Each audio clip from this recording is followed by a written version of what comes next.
বুলবুল জনাব নুরুল ইসলাম বুলবুল।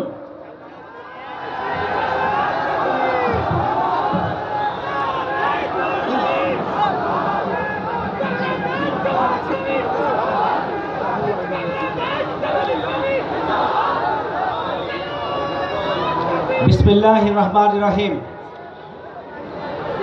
বাংলাদেশ জামাত ইসলামী রংপুর মহানগরী এবং জেলা কর্তৃক আয়োজিত আজকের ঐতিহাসিক বিশাল জনসভার সংগ্রামী সভাপতি, আজকের এই বিশাল জনসভার সংগ্রামী প্রধান অতিথি বাংলাদেশ জামাত ইসলামীর সংগ্রামী আমিরে জামাত,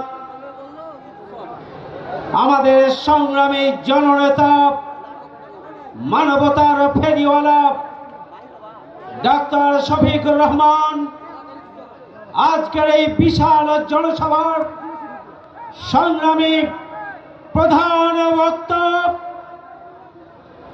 বাংলাদেশের নিপীড়িত জনগোষ্ঠীর প্রতীক, মজলুম জননেতা, যিনি 14.5 বছর ধরে ফাঁসির রায় মাথায় নিয়ে কারাগারের অন্ধকার প্রকোষ্ঠে মানবতার জীবন যাপন করেছেন বাংলাদেশ জামাত ইসলামীর সাবেক ভারপ্রাপ্ত সেক্রেটারি জেনারেল, রংপুর অঞ্চলের কিংবদন্তি নেতা এটিএম আজহারুল ইসলাম, উপস্থিত কেন্দ্রীয় সংগ্রামী নেতৃবৃন্দ,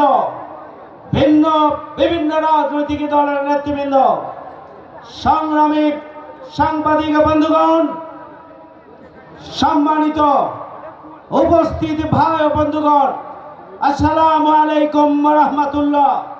অমুসলিম যারা রয়েছেন তাদেরকে আন্তরিক শুভেচ্ছা। সংগ্রামী ভাই বন্ধুগণ, আবু সাইদ জুলাই মাসের 16 তারিখে বুক চেতিয়ে দিয়েছে, সেদিন পুলিশের গুলির সামনে নিজেকে কোরবানির জন্য দাঁড় করিয়েছিল। আবু সাইদের সেই দিনের রক্তদানের মধ্য দিয়েই এই ফ্যাসিস্ট অপশক্তির বিজয়ের ঘণ্টাধ্বনি বেজে উঠেছিল। এই সেই রংপুর, যে রংপুরে আবু সাইদের ভূমিকার পরে গোটা বাংলাদেশের শিশু, কিশোর, ছাত্র জনতা, অভিভাবক, সাধারণ মানুষ 17.5 বছরের বিক্ষুব্ধ জনতার রাস্তায় নেমে এসেছিল। আমরা রংপুরবাসী উত্তরবঙ্গের অবহেলিত জনগোষ্ঠী 50 বছরে উত্তরবঙ্গের অবহেলিত রংপুর অঞ্চলের তেমন কোন অগ্রগতি নাই। উত্তরাঞ্চলের জেলাগুলোতে এখনো পর্যন্ত গ্যাস পৌঁছে নাই। উত্তরাঞ্চলের অবহেলিত জেলাগুলো আজকে তিস্তা মহাপরিকল্পনা বাস্তবায়নের দাবি দীর্ঘদিন থেকে দাঁড়িয়ে আসছে। দুঃখজনক হলেও সত্য, এই দাবি বাস্তবায়নের জন্য 54 বছরে কোন সরকারি পদক্ষেপ গ্রহণ করেন নাই। নতজানু পররাষ্ট্রনীতির কারণে, ভারতীয় আধিপত্যবাদের আতঙ্কের কারণেই আমাদের সরকারগুলো তিস্তা মহাপরিকল্পনা বাস্তবায়ন করছে না।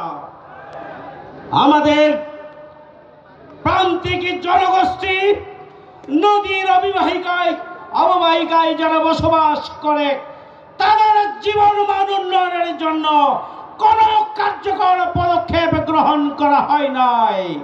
আমরা আগামী দিনের নতুন বাংলাদেশে আমরা দাবি জানাবো, রংপুর অঞ্চলকে উন্নয়নের মহাসড়কে নিয়ে যাওয়ার জন্য রংপুরবাসীর দীর্ঘদিনের দাবি পূরণ করতে হবে। সংগ্রামী ভাই বন্ধুগণ, আপনারা জানেন 5ই আগস্টের গণঅভ্যুত্থানের পরে আমিরে জামাত ডাক্তার শফিকুর রহমান ঢাকেশ্বরী মন্দিরে গিয়েছেন। সেখানে গিয়ে জাতীয় ভিন্ন অমুসলিম নেতৃবৃন্দের সাথে মত বিনিময় করে তাদেরকে সাহস দিয়েছেন। আমরা রাজধানীতে পরপর অনেকগুলো মত বিনিময়ের